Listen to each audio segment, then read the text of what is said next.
¿qué os parece que después de tantos años parece que se abre la veda a juzgar a la familia Puyol? Bueno, a Jorge Puyol. Bueno, yo en principio lo veo peligroso, porque realmente este señor, el que estamos viendo al fondo, dijo que si a él le ocurría algo, tipo mafia, tendría una caja fuerte con un montón de cosas, o creo que iba a tirar debajo de la manta o de la alfombra y que iba a caer a lo más alto del Estado. Con lo que a mí me da bastante miedo que se le empiece a juzgar. Fuera ya la socarronería o la sorna, realmente que yo creo que ya está bien que se haga justicia y destapen todos los carritos de esencias que se han ido conservando durante tanto tiempo en Cataluña. Porque como decíamos en la antetertulia, Jorge, que es catalán, y tú, Joaquín, que tienes familia catalana, hay mucha gente buena en Cataluña que ha estado sufriendo en silencio, como los hemorroides, a todos estos elementos que realmente han dado muchos dolores de cabeza y, digamos, de salvaje a la parte al resto de los catalanes y al resto de los españoles.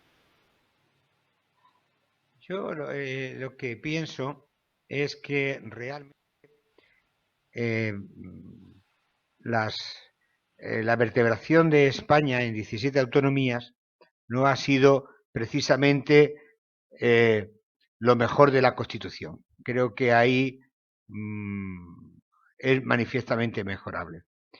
Y siempre estamos con el tema de las diferencias. Y yo creo que no hay más diferencias entre una persona de León y una de Vigo, o incluso un castellonense con un alicantino. Quizás un alicantino se parezca más a un murciano, ni uno de Tarragona con uno de Lérida. Por lo tanto, no son más que excusas para hacer el tema diferencial. Quiere decir que el tema de las independencias y de los nacionalismos, creo que no es una propaganda que esconde un intento de no ser fiscalizado y un intento de poder. Y lo que hemos visto a través de todos estos años ha sido como en el estanque dorado catalán. Allí era todo una balsa de aceite, todo era brillante y se escondía unos políticos corruptos y bastante ladrones. Y eso sí, es lo que tenemos. Sí, pero hay una diferencia con lo que tú acabas de decir, Jorge, a mi modo de ver.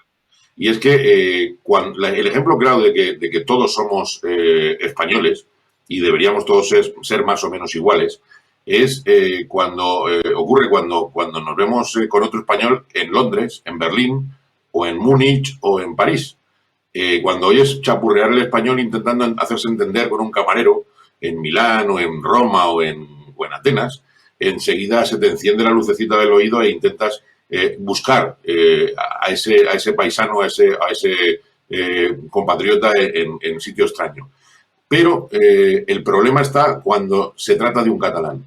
Lo digo por propia experiencia. Es que a mí me ha ocurrido de encontrarme en un barco con un granadino o con un gallego y no tener ningún problema al revés. Es decir, ¿qué necesitas? ¿Qué te puedo ayudar? Aquí estoy. Pero es que hablas con un catalán o escuchas hablar a un catalán en Auschwitz, como me ha pasado, y resulta que es que están hablando en catalán y cuando les increpas en el sentido positivo de decirles, hola paisano, me dice, ¿de dónde es usted? Nosotros somos catalanes, como si fueran de otra parte del mundo completamente diferente del Estado español. Entonces, eso es lo que ha calado realmente con toda esta política sucia que ha llevado a cabo Jordi Puyol y sus secuaces, y han convencido o han dejado, o la población se ha dejado convencer de que son diferentes, de que son superiores y de que son otra cosa completamente distinta de lo que somos todos los demás. Porque prueba está aquí que vosotros dos sois almerienses ambos y yo soy de Castilla-La Mancha.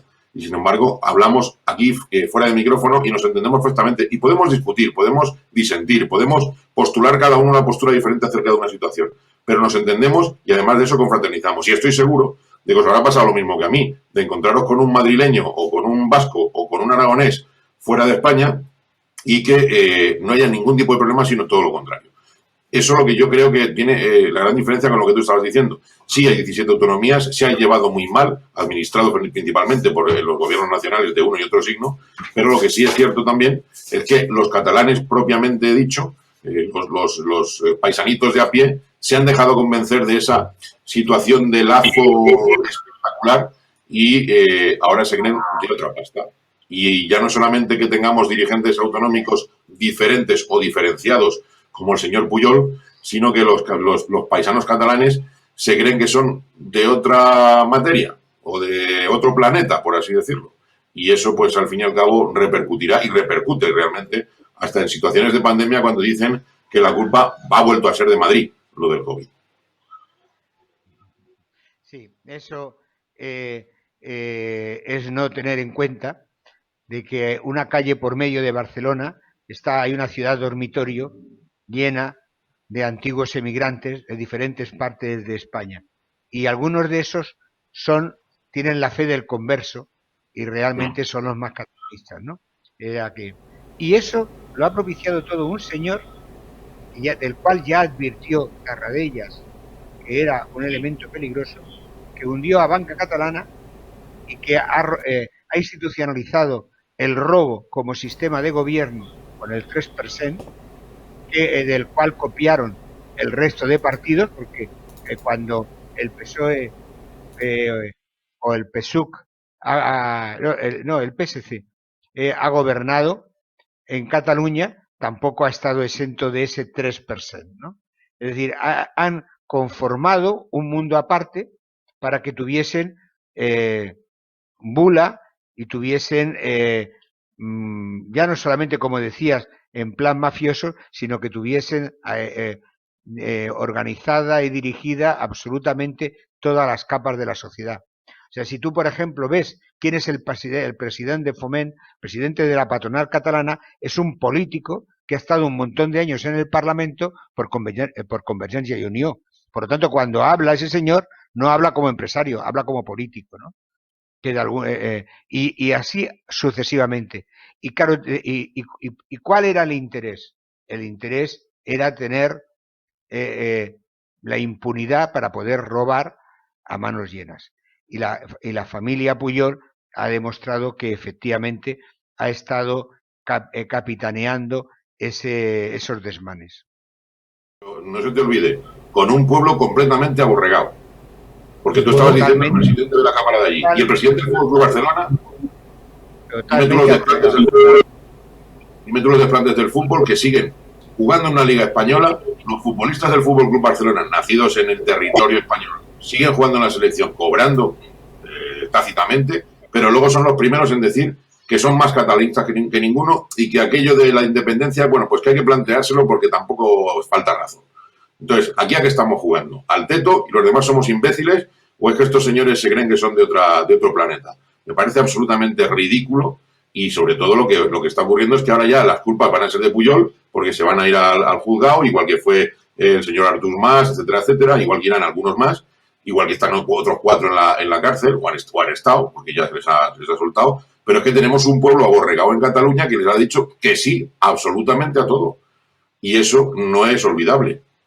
Porque los demás hemos estado aquí sufriendo lo indecible en muchas zonas, como por ejemplo en la que yo vivo, con una población, con un territorio absolutamente despoblado, sin ningún tipo de industria y buscándonos la vida como hemos podido. Y no te digo ya cuando empezamos a hablar de trenes a Extremadura, que pasan por mi ciudad. Estamos hablando del tercer mundo, en comparación con lo que es toda la cornisa cantábrica o la parte mediterránea. Entonces, ¿de qué leche se está quejando esta gente? Y aquí han estado jugando, permitiendo que estos señores hicieran lo que les diera la gana, pero mientras ellos con el bolsillo calentito. O sea que aquí la culpa no solamente de los políticos, sino de quiénes han votado, quiénes han mantenido y quiénes han dicho que sí, absolutamente a todo. Es que los gobiernos, tanto de Aznar como de Felipe González, han sido cómplices. Ellos sabían todo lo que estaba pasando y han sido totalmente cómplices, dejándoles por el voto de estas señoras que en el Parlamento les hacía falta. No olvidemos que las zonas más deprimidas, pues Extremadura, Castilla-La Mancha y Andalucía, han estado durante todos estos años gobernados por el Partido Socialista. En Andalucía, Castilla-La Mancha con Bono, aquí con Chávez primero, el interregno de Griñán y Susana Díaz, como con el Velotari en Extremadura. Pero realmente esa situación de tercer mundo de reclamar qué es lo que estaban haciendo realmente esos presidentes autonómicos. sea que realmente eso es cierto. Es decir, la desigualdad se ha favorecido con el País Vasco, con Cataluña, en detrimento de otras zonas. Con independencia ya de que partían de todos los planes de desarrollo, donde de alguna manera se creó todo ese corredor mediterráneo que es mucho más próspero con Madrid y con el País Vasco, ¿no? Pero en la democracia se han mantenido, se ha gestionado y se ha actuado de la misma manera. Contigo. Porque es que realmente, y no me duele en reconocerlo, en Andalucía, en Castilla-La Mancha y en Extremadura, y parte de Castilla-León, que es la cornisa oeste de nuestro país, realmente se ha progresado muy poquito. Se han mantenido, como tú bien decías, un puñado de presidentes durante muchísimos años, pero sin embargo el territorio no ha prosperado. Ahí les alabo el gusto a los catalanes o a los vascos, porque sí han conseguido muchísimas prebendas con estos señores en el poder. Ahí ya entiendo lo del bolsillo caliente. Es decir, mientras este señor, andillo caliente, ríase la gente, ¿no? Mientras este señor me gobierne, por lo menos sé que aquí va a haber trabajo, que aquí vamos a tener prosperidad, que vamos a tener autovías, que vamos a tener autopistas, industrias, etcétera, etcétera. Algo que no ha ocurrido precisamente en Castilla-La Mancha, Extremadura o Andalucía. ¿Y qué ocurre? Que es que eso lo que ha provocado es que fueran más borreguiles en ese sentido los catalanes. Ahí lo puedo entender. Pero claro, también hay que echarles la culpa, como bien decía, de cómo se ha conseguido eso, porque no todo es lícito. Y si por un lado teníamos esos presidentes del sur oeste de España que estaban anclados en el poder y no conseguían nada para sus territorios, y los otros que estaban anclados en el poder y sí conseguían para su territorio muchísima prosperidad, pero se lo llevaban mientras, pues yo no sé qué es mejor, si te digo la verdad. Ahora ya habrá que empezar a hacer investigaciones de todo lo que realizaron cada uno de ellos durante sus mandatos y ver quién se lo ha llevado y quién no se lo ha llevado. Y yo no digo nada ni señalo a nadie con el dedo. Ya. Pero que sí es cierto que Cataluña ha estado haciendo como en el Lazarillo de Tormes, cuando el ciego le empieza a pegar a Lázaro cuando se estaban comiendo el racimo de uvas y decía, es que hemos dicho que cada uno se coma una uva y tú te las estás comiendo de 2 a 2. Y le pregunté, y si eres ciego, ¿cómo lo sabes? Y dice, porque yo comía de 3 a 3 y tú no replicabas. Aquí ha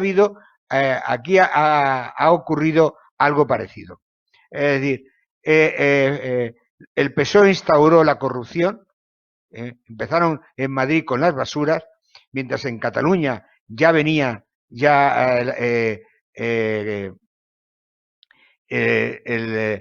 señor de la banca catalana, Pujol, empezó a crear un sistema clientelar y los ladrocidios, y eso llegó, pues lógicamente, a todos los niveles del PSOE y a todos, incluso hasta en la zarzuela. Y ahora estamos pagando el tema. Y ahora veremos. A mí no me preocupa que saque ahora nada Pujol. Yo creo que lo que tuviese Pujol ya ha quedado obsoleto y más después de Villarejo. Por lo tanto, tampoco hay que temer tanto a lo que se pueda sacar. Que lo saquen. No, Ojalá. pero por eso lo sacan. Porque al rey ya no. Ya lo que salgan de Juan Carlos ya da igual. Pero hace años se hubiera molestado mucho. Pero es que, como dice Jorge, Villarejo le ha adelantado por la derecha a Puyol. Sí, sí. Como no lo dejen embarazado, ya, ya no hay forma de. Pero sí, lo que es una enorme decepción en términos generales, mientras hay gente que se lo cree, que la democracia es un bien a proteger, que la gestión de lo público tiene que estar presidida por la transparencia y por una serie de cualidades, cuando te das cuenta cómo se está actuando por debajo de la mesa, pues se te produce una enorme decepción. Pero eso ha sido a todos los niveles. Es decir, no ha habido partido bisagra en un ayuntamiento, nunca pedían cultura, aunque fuese de Izquierda Unida o del signo que fuera, te pedían urbanismo. Y decía, pero bueno, pero ¿para qué le interesa tanto urbanismo? Para luego hacer los destrozos que se han hecho en urbanismo. Pues era también por el 3%. Que lo recordarás O tú sea también que, como yo. también, Joaquín. El de señor, señor, no me des dinero, ponme donde lo haya. Que ya de llevármelo me encargaré yo. O sea, lo cierto es que lo de Pujol, yo creo que era una cosa, igual que lo del Rey, era una cosa conocida, igual que lo del PSOE. Claro que si ahora la izquierda se plantea que hay que derribar la monarquía, que en definitiva no es más que una forma de Estado y no tiene nada que ver con el actual monarca, pues fíjate tú, con los seres, con el filesa, con toda la retahíla, pues habría que eliminar también al Partido Socialista directamente, ¿no? O sea que bueno, que eso es que hemos hecho una sociedad carente de valores, donde cualquier cosa que se diga siendo mentira no pasa nada, cualquier cosa que se haga, si tienes capacidad de aguante y de soportarla, no pasa nada, y realmente los temas se sacan en los momentos que les conviene. Porque el tema de la familia de Pujol, por mucho que me digan que la justicia es lenta, ¿qué coño la justicia lenta? La han convertido en lenta. Es que es muy garantista, la han convertido en lenta. No, es que la presunción de inocencia la han convertido en lenta. Porque cuando se quiere, se va mucho más rápido. Y en determinadas cosas, lo que se hace es irlas demorando, irlas atrasando, para realmente, cuando se salen a la voz pública, ya están prácticamente están amortizadas.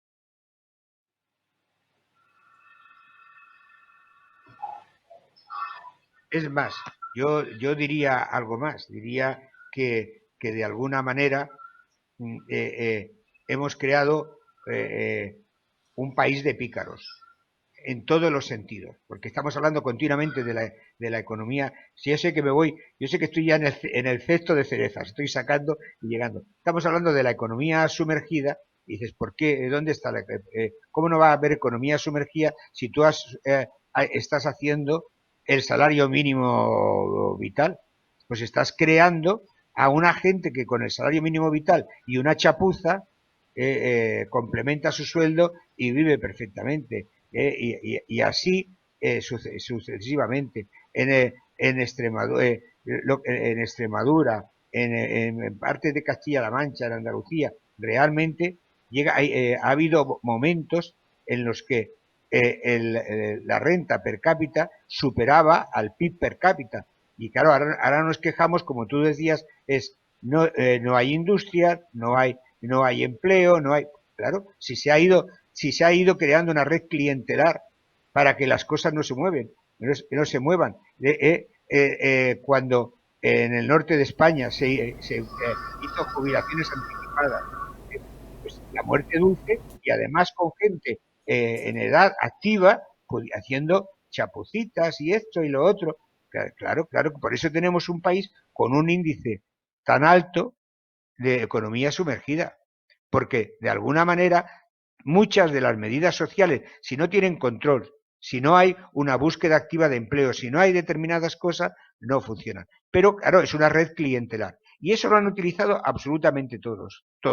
Y claro, el tema está en que lo de los Pujol ha sido una desbandada, han sido un tema institucionalizado.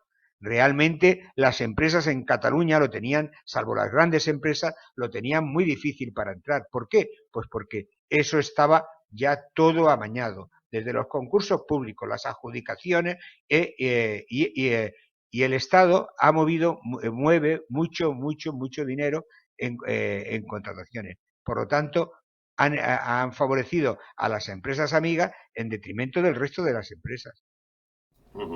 ¿Tú crees que Europa puede poner un poco de freno a todo este desastre que hay de corrupción? No y no. O sea, vamos a ver. Es decir, si el freno es que claro, esa es otra. Se está hablando ya de la AIREF, ya ha dicho que vamos a aumentar, que se debería de aumentar el IVA superreducido. ¿Y en qué es el IVA superreducido? Aparte del chocolate del oro de los libros y de los periódicos y tal, que veremos si lo hacen, es para la alimentación. La alimentación, ¿qué pasa? ¿Que afecta a las clases medias altas y a las clases altas o a las clases medias, medias y medias bajas? Venga, por Dios, vamos a dejarnos de simpleza. Es decir, que al final va a ser lo único que en el fondo va a pedir la Unión Europea, oiga, organicen ustedes sus balances, organicen ustedes sus cuentas. O sea, no pueden estar tan endeudados. Pero realmente vamos a pegar un tijeretazo por donde hay que pegarlo, en absoluto. Al final lo que van a buscar es un equilibrio presupuestario, un equilibrio de las cuentas. Con lo cual se tocará a las pensiones, se tocará a la subida de impuestos, pero realmente la Unión Europea ni hará, ni tampoco es un papel que le corresponda a la Unión Europea. Eso teníamos que ser, en lugar, esos que Alberto llama aborregados, que se pusiesen en pie de guerra y dicen, señores, no necesitamos tanta gente que nos administre, no necesitamos unas administraciones tan caras, no necesitamos un gasto improductivo e innecesario, duplicado, triplicado. Estamos viendo ahora, por ejemplo, medidas de ayuntamientos, ahora con el tema de la pandemia, salen cosas que son disfunciones, ¿no? Y tú te preguntas, ¿por qué están ocurriendo? Pues porque muchas veces los ayuntamientos hacen cosas que le corresponden a la comunidad autónoma, y la comunidad autónoma cosas, no, tendría que haber, vale, si tú le adjudicas al ayuntamiento, le das la obligatoriedad de hacer ciertas cosas porque cree que está más cerca del ciudadano, le tienes que dar presupuesto para que lo pueda hacer. Y en cambio aquí, pues no, mantenemos el presupuesto a nivel de la comunidad autónoma, pero en cambio lo ponemos como una obligación. Pues no, me parece mal. Y eso lo ves en muchas cosas, como la ayuda a domicilio, como en mil pequeñas cosas, que las determinadas obras municipales, que son conciertos con la Junta Andaluza, con la comunidad autónoma de turno. Pues no, hay que acabar cambiando ese modelo que nos ha llevado no solamente a 17 microestados, sino además a un encarecimiento innecesario de cualquier cosa. O sea, aquí esta es una administración que será capaz de tragárselo todo. O sea, si nos suben el IVA al 25%, cuando habrá 2 años en los que se reflejarán en las cuentas. A partir del tercer año ya volveremos otra vez, porque claro, como en esa sensación de abundancia, pues volverán a gastar dinero. La Unión Europea ahí no se va a meter nunca. Yo creo 2 cosas. Abundando en lo que dice Jorge. Primero tengo que decir amén, y luego ya creo que además ha coincidido en una circunstancia de fechas. Y es que si analizáis un poco, quien se ha opuesto frontalmente a que los países del sur tuviéramos esa financiación o esa subvención, llamémosle X, dinero definitivamente de Europa, han sido los holandeses. Nos la tenían absolutamente guardada. Hace 10 años que les ganamos el Mundial de Sudáfrica y se han vengado con todas las naves. Eso para empezar. Pero ya fuera del chiste, ¿cómo leche se va a controlar que haya 3 millones o 4 millones de parados en este país y no se estén asaltando los bancos y las tiendas continuamente? Yo pongo el ejemplo de Talavera de la Reina, que es la ciudad que me ha visto nacer. Tiene un tanto por ciento que llega al 30 o 32% de desempleo, y aquí yo no he visto que haya atracos continuamente. Si hay un 32% de la población que no tiene para comer ni darle un cacho de pan a sus hijos, esto debería ser absolutamente la selva, y no lo es. Con lo que realmente esos ratios de paro son absolutamente falsos. Lo que estabas tú diciendo, Jorge, la economía sumergida que existe en España, la picardía como carrera universitaria que hemos creado, eso no lo van a controlar porque no lo pueden ni entender en Europa. Es que no lo conciben. Y como no lo conciben, no saben cómo atajarlo. Al fin y al cabo, es realmente lo que alimenta el aparato del Estado, que sí cuenta con esa situación de economía sumergida y que lo afronta porque lo lleva en su plan contable, aunque no lo refleje en los papeles, y eso en Europa no lo van a poder controlar, porque ya digo que no lo conocen. Pero lo que sí creo que va a ocurrir, y es que después del el pinchazo, el pellizco, el mordisco de la tarta que ha hecho Pedro Sánchez, por lo menos vamos a tener lo que yo espero que sea un rebrote de la pandemia en septiembre un poco más tranquilo a nivel de cuentas. Lo que ya no sé si eso va a repercutir, como ya se están empezando a quejar algunos presidentes, en lo que son esos presupuestos que tú decías que necesitaban las comunidades autónomas, los ayuntamientos y, lo más importante, las empresas y las familias. Ese dinero no nos va a llegar, porque va a quedarse en los ingresos mínimos vitales, que van a afectar a un 3% de la población o un 2%, en las ayudas mínimas a los ERTE, que llegan tarde, mal y nunca. En definitiva, no va a llegar a donde realmente se necesita y a donde realmente lo estamos sufriendo, que somos los paisanitos de a pie, que estamos viendo como ni hay clientes, ni tenemos cómo solucionar el problema de adecuarnos a una situación nueva, ni tenemos conocimiento de cómo va a ser el futuro y cómo vamos a poder afrontar todo este cambio de vida que nos obliga a la situación de la enfermedad. Y así se va a quedar. Europa, al fin y al cabo, va a mirar hacia otro lado, nos va a echar una mano, pero me da la impresión de que va a ser la última o la penúltima. Además, pasa que estamos otra vez en bucle, ¿no? Porque siempre es un poco... por ejemplo, la situación de Finlandia, que la finlandesa ha sido la que en la comida le dijo, y además socialdemócrata, le dijo a Pedro Sánchez, bueno, nosotros hemos partido de 0 euros a todo esto en contra de cuál era nuestra posición inicial. Y yo también tengo electores y tengo elecciones, ¿no? Y por lo tanto nosotros hemos dado pasos sólidos, serios, que se pueden concretar. A ver, ¿qué pasos estáis dispuestos a dar vosotros, no? Claro, también es cierto que Finlandia es un país con unos que tiene muchos menos habitantes y que tiene una riqueza natural de la que carece España. Pero realmente nosotros no estamos enfocados a generar valor. No estamos enfocados a generar valor. Porque, claro, minas de diamantes no tenemos. No tenemos minas de oro. Por lo tanto, lo que tenemos lo debemos de explotar al máximo. Y estamos además en una época en la que el talento, que es una cosa que realmente es generadora de riqueza, pues nosotros la estamos descuidando. ¿Por qué? Pues porque seguimos teniendo un modelo de universidades absolutamente decimonónico, porque de alguna manera seguimos creando carreras a tutiplén, porque el afán ha sido democraticemos la universidad. ¿Cómo vas a democratizar la enseñanza superior? La enseñanza superior tiene que ser para los superiores, para los que trabajan y estudian, ¿eh? Y no para cualquiera. Así resulta que en España necesitas un fontanero, necesitas un electricista, afortunadamente ya menos, pero en los años esos del 2000 al 2008, y resulta que era un rumano, un lituano, todo menos un español.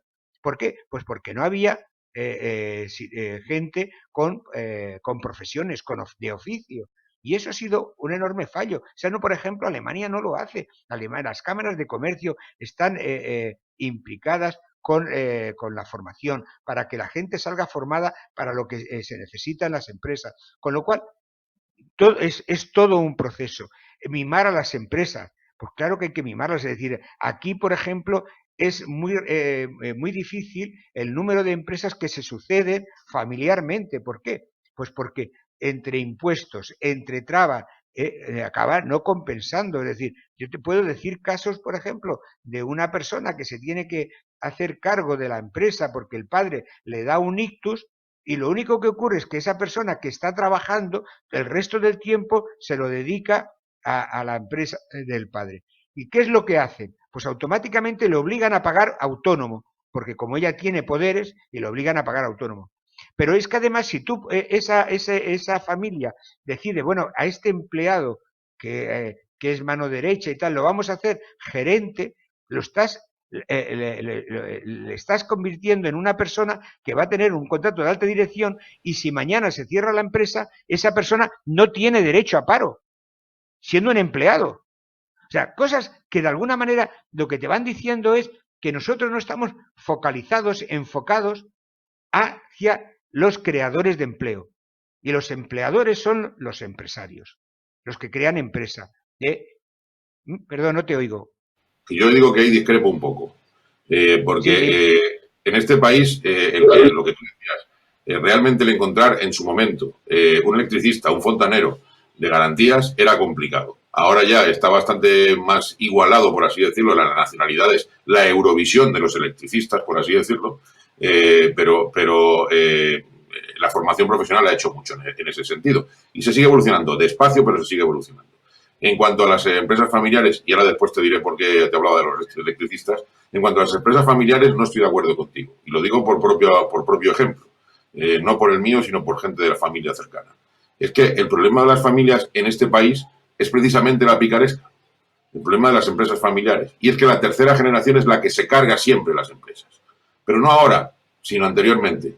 La primera generación sabes que es el creador de la empresa, la segunda es la que hereda la empresa y la hace grande, y luego la tercera es la que no ha estudiado nada porque era el niño de papá y se ha cargado la empresa.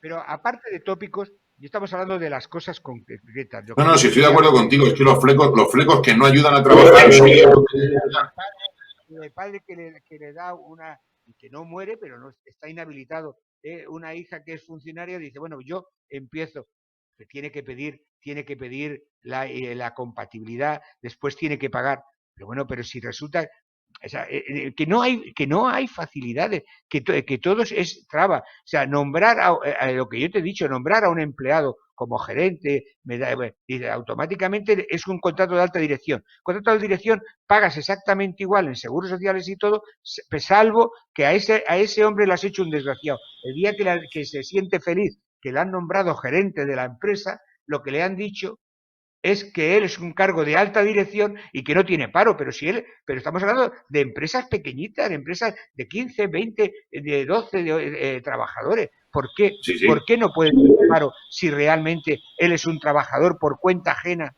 aunque tenga poderes? O sea, sí, en, de acuerdo, en ese tema estoy de acuerdo contigo, y los flecos a la hora de que las empresas crezcamos son todos malos.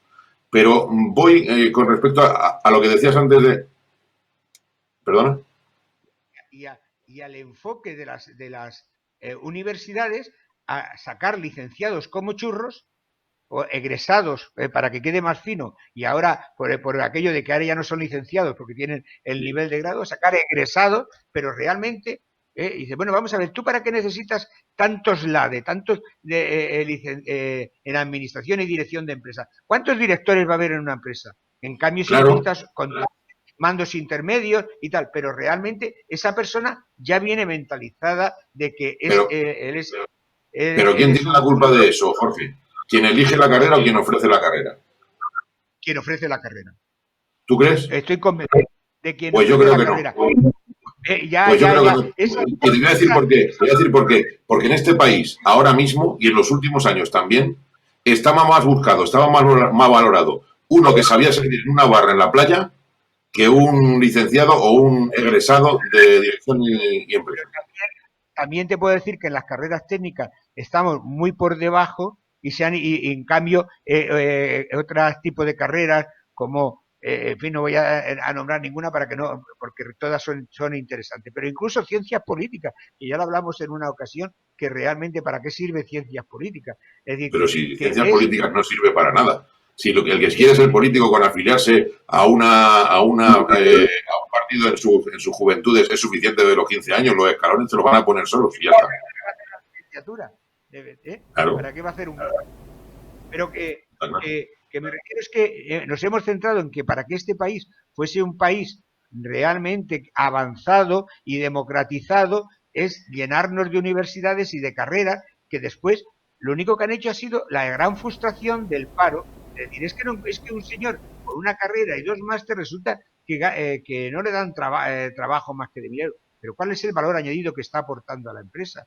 No, si es que los que valen al final se van fuera. Los que valen se van fuera. Y los que valen se van fuera. Pero eso también es una pena, porque nosotros estamos haciendo un enorme gasto y en cambio vienen de fuera a trabajar de fresadores, de ferrallistas, dicen, bueno, pero de temporeros y de camareros. Y entonces, ¿por qué no lo hacemos a la inversa, como se hace en Alemania? Es decir, tú que puedas articular de tal manera que sean créditos, que tú puedas pasar de una formación profesional, que de ahí te puedas pasar a una formación intermedia y de ahí una formación universitaria, pues como un proceso de escala y de progresión, pero saliendo sabiendo algo con lo que ganarte la vida. Pero es que aquí salen licenciados que realmente les preguntan, bueno, ¿y cómo te vas a ganar la vida? Porque no hay una verdadera... y porque además las carreras, o sea, las ingenierías, las ciencias, tienen una demanda limitada, o bien porque son más difíciles, o bien cuando realmente el índice de crecimiento de un país ha sido cuando se han favorecido esas carreras. El crecimiento de Estados Unidos en los años que van desde algo más de la Primera Guerra Mundial hasta los años 70 ha sido precisamente por la capacidad de generar técnicos, ingenieros, matemáticos, químicos y además favorecer el tema de la investigación dentro de las universidades para que pudiesen contar con patentes. De hecho, hay universidades que viven en un presupuesto importante de la fuente que le producen sus propias patentes. En cambio, aquí eso es que ni nos lo hemos planteado prácticamente. Holanda es uno de ellos. Pero bueno, nos hemos desviado, ¿eh? Teníamos que hablar del enano Puyol y mira de... Y encima nos hemos pasado de tiempo. Venga. Danos un resumen sobre el juicio este que le viene a Puyol y cerramos. Venga, Jorge. El tema de Puyol, de alguna manera, es un paradigma de lo que ha ocurrido en España con los políticos. Lo que ocurre es que Cataluña, que como antes ha dicho Alberto, ha vivido aparte y han vendido que ellos no eran españoles, que ellos no tenían, con la de migrantes que tienen allí. Es más, ahora mismo vas por ciertas partes de Cataluña y te crees que estás en Melilla o en Ceuta, sino en un barrio de Rabat o de Kenitra, ¿no? O de Marrakech. Sí, efectivamente. Pero que de alguna manera este señor ahora le llega tarde. Es decir, esto tenía que haber ocurrido hace 25 años. Porque más vale una vez colorado que 100 amarillo. Que la familia Puyol son una mafia, lo sabíamos todos. Yo, Joaquín, te doy 2 titulares. Y además los 2 entre interrogaciones, que dice Google que son más llamativos. El primero, con respecto a lo que estábamos hablando de las universidades, de cómo vamos a estar en España, es muy sencillo. España, 2 puntos, un país sin salida, y el de Puyol lo tengo más fácil todavía. También entre interrogaciones, la escopeta nacional. Bueno, pues vale, ha sido muy atractivo, muy ilustrativo esta tertulia. Así que espero agradeceros vuestra presencia y espero veros en otra ocasión. Abrazos. Muchas gracias, un placer como siempre. Un placer como siempre.